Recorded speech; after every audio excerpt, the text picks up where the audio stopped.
Okay, let's get into it. Today we are undertaking a thorough examination of a case that is, truly a monumental legal failure. We're looking at one of the most cited examples of wrongful conviction in modern history, the case of Ronald Keith Williamson and Dennis Fritz, two men in Oklahoma whose lives were, well, they were effectively erased by a justice system that seemed to prioritize flawed evidence over the actual truth. And that is exactly our mission here. We're not just recounting a tragedy. We're really trying to study the mechanics of systemic error. We've analyzed the source material detailing the events from the 1982 murder in Ada, Oklahoma, through the deeply flawed investigation, and then finally the stunning exoneration. So the goal is to pull out the key lessons. Exactly. The lessons about how information reliability can be compromised and just how devastating those compromises are when they intersect with our judicial processes. For you, the listener, this is really a masterclass in why critical scrutiny of any evidence is so vital. The core facts of this story are just absolutely devastating. You have Ron Williamson, a local kid who had, for a moment, achieved the dream of professional baseball. He was sentenced to death for the 1982 rape and murder of a woman named Debra Sue Carter. And his friend, Dennis Fritz, was sentenced to life imprisonment. Right. They spent 11 brutal years, from the late 80s all the way to the late 90s, locked away. And Williamson was specifically facing execution until DNA evidence conclusively secured their freedom in 1999. It's so important to understand the scale of this injustice. It wasn't just a local issue, it became national. This case really transcended a small-town tragedy, primarily because of its gravity and, the clear scientific proof of the error. And that's where John Grisham comes in. That's right. It became the subject of his very first nonfiction book, The Innocent Man, Murder and Injustice in a Small Town, which came out in 2006. The book's success meant that the story of Ada, Oklahoma, became a kind of national shorthand for everything that can go wrong when investigators and prosecutors suffer from confirmation bias and rely on junk science. It really forced a conversation about capital punishment and the fallibility of human processes. So to really understand the collapse of Ron Williamson's life, which made him such a vulnerable target for the prosecution, we have to go back. We have to start at the beginning. Ron Williamson was born and raised right there in Ada, Oklahoma, the youngest of three kids and the only son. And from a very early age, he was clearly destined for athletic stardom. The sources really emphasized that he excelled in several sports, but baseball was his passion. It was his singular focus. He wasn't just good. No, not at all. He was, for a period, the pride of the town. And his entire family structure was really geared toward nurturing that talent, the lengths they went to. It illustrates that commitment. For instance, he moved schools specifically to maximize his baseball potential. He went to Asher High School so he could play under the tutelage of this legendary coach, Merle Bowen. That's not just a casual move, is it? It's a strategic investment in a professional future. Exactly. And that investment paid off immediately. We see the pinnacle of his high school career during his senior year state championships. He put up incredible numbers, hitting .5000, and that level of performance, especially in high-stakes games, is what separates a good player from a genuine prospect. Oh, his potential was undeniable. He was offered a scholarship to play at the University of Oklahoma, which is a powerhouse program, but he opted to go straight into the professional ranks. And this brings us to, really, the most promising moment of his entire life. He was selected in the 1971 amateur draft. 41st pick overall. A second-round selection by the Oakland Athletics. For a young man from a small-town Oklahoma, being a second-round pick by a major league franchise, it signals that scouts sought him as someone who could realistically contribute at the highest level within a few years. It was the absolute dream come true. And that dream was, for a moment, sustained in the minor leagues, though it was brief. In 1972, he played primarily with the Coos Bay North Bend A's. He held a respectable .265 batting average over 52 games. He was still in it, still a professional athlete. But the very next year, you start to see the downward slide in the statistics. In 1973, playing with the Key West Cons, his performance dipped dramatically. He hit only .137 in 59 games. This sharp decline wasn't just a slump, it was really the first statistical indicator that something, either physical or psychological, was starting to go wrong. It foreshadowed the injuries that would ultimately derail everything. And here is the central tragedy of his life.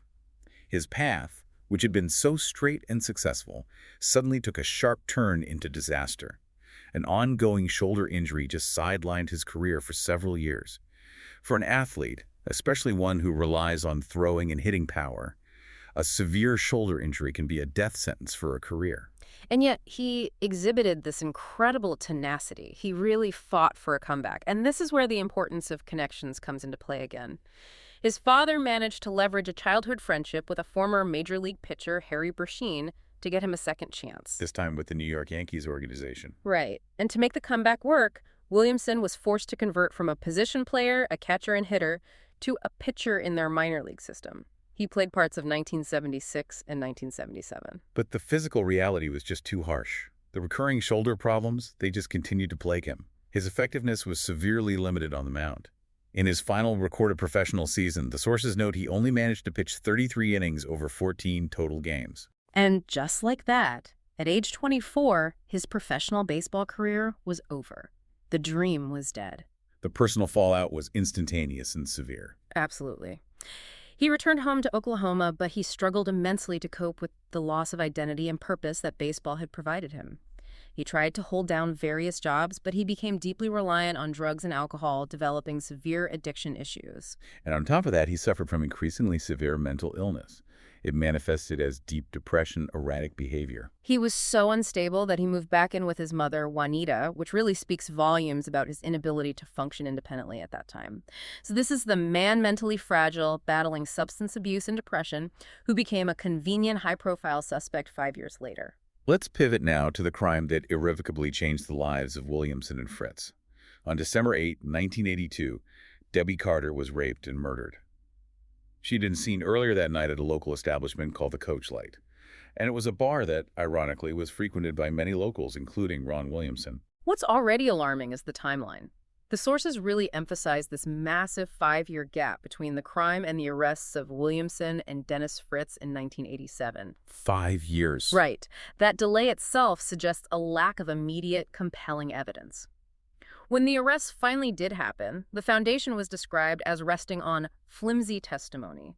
This is the first major red flag, indicating that the investigation was likely chasing rumors and hearsay rather than forensic facts. And despite that flimsy foundation, the system just barreled ahead. The men were tried separately in 1988.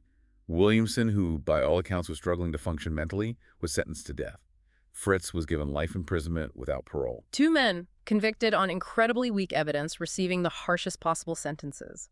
This is where we have to stop and really analyze the mechanism of failure. We had to dissect the evidence presented. Yes, because the most critical and ultimately flawed component of the prosecution's case was the expert testimony regarding hair analysis. Now, this methodology was seen as cutting edge, or at least highly authoritative at the time, but the sources make it clear that it is now widely regarded as an unreliable subjective science that contributed to thousands of wrongful convictions across the country. Okay, let's dedicate some serious time to this. Hair analysis was presented to the jury as a scientific certainty, but we need to understand what the expert actually said, and more importantly, what he didn't say. The testimony centered on hairs found at the crime scene. The expert claimed that 13 of the 17 hairs recovered were microscopically consistent with those of Fritz and Williamson. Okay, microscopically consistent. Yes, and then the expert witness went a step further, claiming that one specific hair was a definite match. That sounds absolutely damning to a jury, doesn't it? The word match implies a one-to-one correspondence, like a fingerprint or DNA. But the sources highlight this critical informational disconnect. What does microscopically consistent actually mean in a court of law? It means they share general class characteristics. A hair analyst looks at various features: the color, the coarseness, the length, whether the hair was treated or dyed, the shape of the root. And if 2 samples share these broad characteristics, say both are dark, coarse, and have similar microscopic damage, they are deemed consistent. But that doesn't mean they're from the same person. Not at all. Crucially, hair does not contain unique individual markers the way fingerprints or DNA do. Literally thousands, even tens of thousands of people could have hair that is microscopically consistent with a sample found at a crime scene. So when the expert claimed one hair was a match, that was fundamentally misleading. It gave the jury this false impression of certainty, when in reality, hair analysis is just an exclusionary tool. It can say a hair isn't yours, but it can almost never say definitively that it is yours, beyond a reasonable doubt. Exactly. And the defense's failure here was monumental. They did not effectively challenge the expert on the difference between consistency and identity. They should have cross-examined aggressively, asking the expert to cite the error rate, or to explain whether two randomly selected people might also have microscopically consistent hair. So by failing to expose that ambiguity, They allowed the jury to mistake subjective opinion for objective, individualized proof. The ambiguity of the evidence, the source notes, was so great that the very same samples could have been used to argue they were not the perpetrators, simply because hair comparison is such a blunt instrument. and when you couple that reliance on junk science with the procedural failures surrounding Ron Williamson's mental state, the injustice becomes even more glaring. The sources are explicit that despite Williamson's rapidly deteriorating mental health, we are talking about a man who was reportedly hearing voices and becoming increasingly erratic. No motion was made to assess his competence during the trial process. This is a devastating oversight that violates fundamental due process. A defendant must be mentally competent to understand the charges against him and to assist his attorneys in his own defense. Given the documented history of severe depression, substance abuse, and reported psychosis after his career ended, Williamson was clearly vulnerable.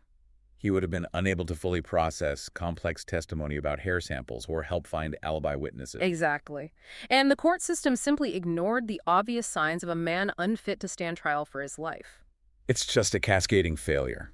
Weak physical evidence, reliance on scientifically flawed testimony, and a judicial indifference to the defendant's mental capacity. It painted a target on Williamson and Fritz, and once the prosecution had its narrative, the system just failed to self-correct. As Williamson found himself on death row and Fritz served his life sentence, evidence that contradicted the state's theory began to surface. This further illustrates the tunnel vision of the original investigation. A critical piece of information emerged: a confession by a man named Ricky Joe Simmons. Wait, a confession surfaced, and the authorities still maintained that Williamson was the killer. How did they legally justify ignoring what must have been incredibly exculpatory evidence? The sources indicate Williamson himself became intensely focused on this confession.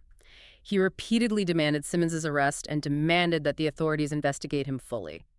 The persistence of the authorities in focusing solely on Williamson and Fritz, despite the existence of a viable, self-identified alternative suspect, speaks to the depth of the initial commitment to their chosen narrative. And Simmons was never charged. Never charged in connection with the crime. The assumption was that he was either lying or that the confession was somehow unreliable, but the failure to formally investigate him, especially after the original evidence proved so weak, is a glaring dereliction of duty. The panic and terror Williamson must have felt during this period is almost impossible to imagine.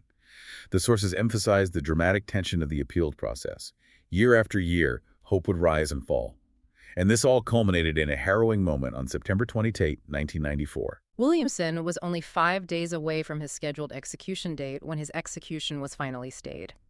This reprieve came following a successful habeas corpus petition, a writ asking a court to determine if a person's incarceration is lawful.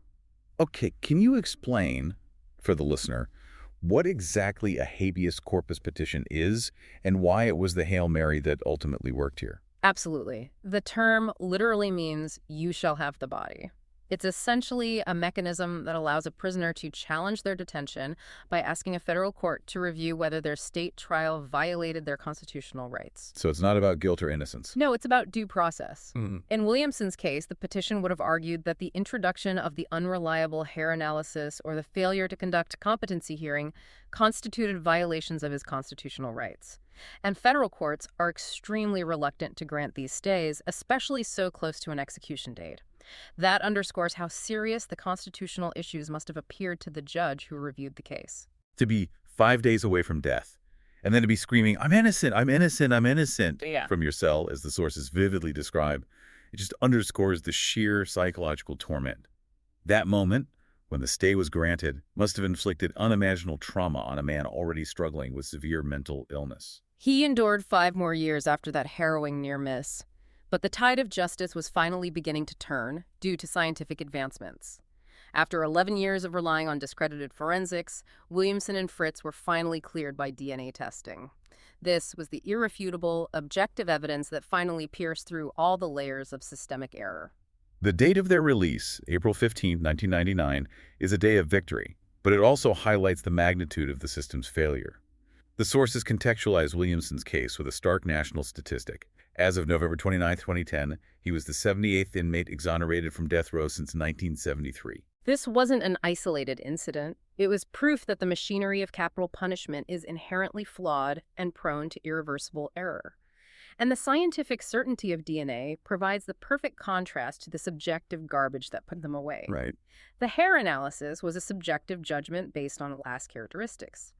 DNA analysis is a comparison of unique genetic sequences. In the late 1990s, DNA technology, which had advanced significantly since the 80s, could definitively match or exclude individuals with near absolute certainty. In this instance, it excluded both Williamson and Fritz. So the science set them free, but it also immediately pointed the finger toward the person who truly committed the crime. Yeah. The DNA evidence didn't just clear the innocent, it accomplished the other necessary step for justice. It identified the actual perpetrator, Glendale Gore, an Ada man who was born in 1960. And what makes this so tragically bizarre is Gore's prior involvement in the case. Gore had actually been a witness who testified against both Williamson and Fritz during their initial trials. So the true killer was actively helping the state put the wrong men behind bars. Yes, demonstrating a shocking level of calculated deception. The sources reveal that Gore's connection to the victim, Debbie Carter, was known from the very beginning of the investigation in 1982. He was documented as being the last person seen with Carter on the night of her death, and he was also seen arguing with her that same night. In any competent investigation, this would have made him an immediate and high-priority person of interest. But this leads us directly back to the investigative failure rooted in tunnel vision. Because the police quickly focused on Williamson and Fritz, perhaps because Williamson was troubled, high-profile, and lived nearby, Gore was dismissed. The source material notes a staggering oversight. When Gore was interviewed by police, he was not fingerprinted, nor did he provide saliva or hair samples at that time. If standard routine police procedure had just been followed, taking fingerprints and samples from anyone closely associated with the victim, the entire timeline of injustice could have been avoided. It seems to suggest a combination of simple incompetence and confirmation bias that locked them onto the easy suspects rather than pursuing the leads that pointed toward Gore. The irony deepens when we consider where the men were during those 11 years. While Williamson and Fritz were serving time for the murder, Glendale Gore was also in prison, having been convicted for an entirely unrelated violent crime. He was known to the system as a dangerous offender, yet his definitive role in the Carter murder was only uncovered when objective DNA testing demanded it. So once the DNA evidence conclusively excludes the two innocent men, the focus shifted entirely to Gore. The prosecution used the exact same biological evidence collected at the scene to build its case, now knowing that the DNA belonged to him. This led to Gore's initial conviction on June 24, 2003, and he was sentenced to death. However, as is so often the case in capital murder convictions, the legal path was winding and contentious. A state appeals court reversed his conviction in August 2005. I'm assuming due to some technical or procedural error in that first trial. That's right. So he was retried, and on June 24, 2006, Gore was convicted again. What's crucial about that second conviction is the sentencing phase, though. Exactly. Even though he was found guilty, the jury deadlocked on whether to impose the death penalty. And because Oklahoma law required a unanimous jury decision for capital punishment, the law mandated a different outcome. As a result, Judge Tom Landreth sentenced Gore to life imprisonment without the possibility of parole. Okay, now we arrive at the modern legal complexity of this case, which shows that this tragedy, born in 1982, is still legally unstable today. The sources highlight that in 2021, Gore's second conviction was vacated following a monumental U.S. Supreme Court decision, McGirt v. Oklahoma. This is a complex legal point that requires a thorough explanation because it shows how high-level legal interpretations can retroactively destabilize decades of state convictions. So why does the McGirt decision, which deals with tribal land, affect a conviction in Ada, Oklahoma, almost 40 years after the crime? Well, the McGirt ruling, decided in 2020, concerned whether the Muskogee Creek Nation's reservation in eastern Oklahoma had ever been formally disestablished by Congress. The Supreme Court ruled that it had not. This meant, retroactively, that much of eastern Oklahoma, including the land encompassing Ada, remains within the historical reservation boundaries of the 5 tribes. And the consequence of that is? The consequence is jurisdictional chaos. Under the Major Crimes Act, crimes committed by Native Americans on reservation land must be prosecuted in federal court, not state court. And even if the defendant is not Native American, if the victim is, the case also falls under federal or tribal jurisdiction. So in the case of Glendale Gore? The details suggest that either Gore himself is an enrolled tribal member or the victim, Debbie Carter, was. Because his conviction was obtained through a state court that lacked jurisdiction, the conviction was declared legally void. That is astonishing. So even though DNA proved him guilty, the legal pathway used to convict him was ultimately flawed because of this massive, decades-old jurisdictional error. Precisely. It doesn't mean Gore is free. He is currently still incarcerated at the McAlford Correctional Center, as he must be retried in the proper venue-likely federal court.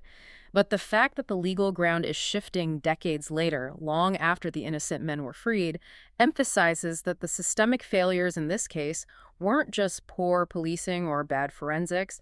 They were baked into the very foundational understanding of who held the authority to try crimes in Oklahoma. It illustrates the profound volatility of the justice system's handling of this entire affair. Even after freedom is secured, the fight for justice continues. It moves to seeking accountability and financial reparations for a lost life. The sources detail that in 2003, Williamson and Fritz sued the city of Ada. And they eventually settled for $500,000, which for context would be the equivalent of about $850,000 today. When you break that down, 11 years of wrongful imprisonment, one of those men on death row, the financial compensation is profoundly inadequate. How do you quantify that? You can't. The state of Oklahoma also settled out of court for an undisclosed amount, acknowledging its own role in the catastrophic failure. But the wounds weren't just legal or financial. They were deeply personal and social, particularly in a small community like Ada. One of the most heartbreaking details is the community reaction after the exoneration. The difficulty of returning home cannot be overstated. The sources highlight that many Ada residents simply refused to accept the truth of the DNA evidence. They continued to believe that Williamson and Fritz were guilty long after they were officially cleared. This phenomenon is critical. Once a community buys into an official narrative, especially a high-profile one involving a horrific crime, it requires great cognitive dissonance to accept that the local authorities, the police, and the prosecutor were fundamentally wrong. It's easier for some to cling to the original narrative. Much easier. And this skepticism translated into very real fear for the exonerees. Both men reportedly felt the need to remain intensely wary after their release. They feared that the original prosecutor, Bill Peterson, and Ada police officials might attempt to refile charges or find some way to bring them to trial again, despite the definitive DNA proof that cleared them. They were, in a sense, never truly free from the specter of the Ada justice system. Tragically, Ron Williamson's time as a free man was very brief. He died just 5 years after his release in 2004 at the age of 51. He was in a nursing home and died from cirrhosis. It just underscores one of the darkest ironies of wrongful conviction, that even when justice is finally served, the sentence of imprisonment has often already become a life sentence due to the physical and mental toll. The sources attribute his rapid decline not just to his documented history of illicit drug and alcohol abuse, but also to the potent psychotropic prescription drugs he was required to take, like Thorazine. These were necessary to manage the severe mental illness that was exacerbated by his time on death row. The source suggests these prescribed medications may have precipitated the cirrhosis, contributing directly to his early death. His death, however, served as a grim catalyst. When best-selling novelist John Grisham read Williamson's obituary in the New York Times, he was so moved and outraged by the injustice of the story that he decided to write his first nonfiction book. And that book, The Innocent Man, Murder and Injustice in a Small Town, published in 2006, became an instant bestseller. It was later adapted into a popular Netflix series. This ensured that the story of Ada, the flawed hair analysis, the ignored confession, the rushed death sentence, and the ultimate objective truth of DNA would be etched into the national conversation as a permanent example of how institutional indifference can cost innocent people their years, their health, and ultimately their lives. The entire history of this case really provides a comprehensive blueprint of what happens when a justice system fails to adhere to its highest ideals. We saw the fragility of evidence based on subjective analysis, particularly the microscopically consistent hair samples, which provided a false sense of certainty. And we witnessed the critical procedural failure to address Ronald Williamson's rapidly deteriorating mental competence, allowing a seriously ill man to face execution without adequate defense. And ultimately, we saw the definitive power of objective science DNA technology as the only force strong enough to overturn years of ingrained institutional inertia and human error. I think the most important thing for you to consider, given the depth of this case, is the concept of enduring instability. The fact that Glendale Gore's conviction was vacated in 2021 due to the McGirt v. Oklahoma decision, decades after the original crime and the exoneration, demonstrates that these systemic failures are never truly settled. This case continues to be challenged and re-examined in the courts, illustrating how jurisdictional errors can retroactively destabilize decades of legal work. The legal fate of the real killer remains fluid and unresolved, emphasizing that true justice is a moving target, even with definitive scientific proof of guilt. Thank you for joining us as we went through this meticulous analysis of the Williamson and Fritz case. We hope this discussion provides a deeper understanding of the complexity and the critical need for vigilance in all matters of criminal justice. Thanks for listening.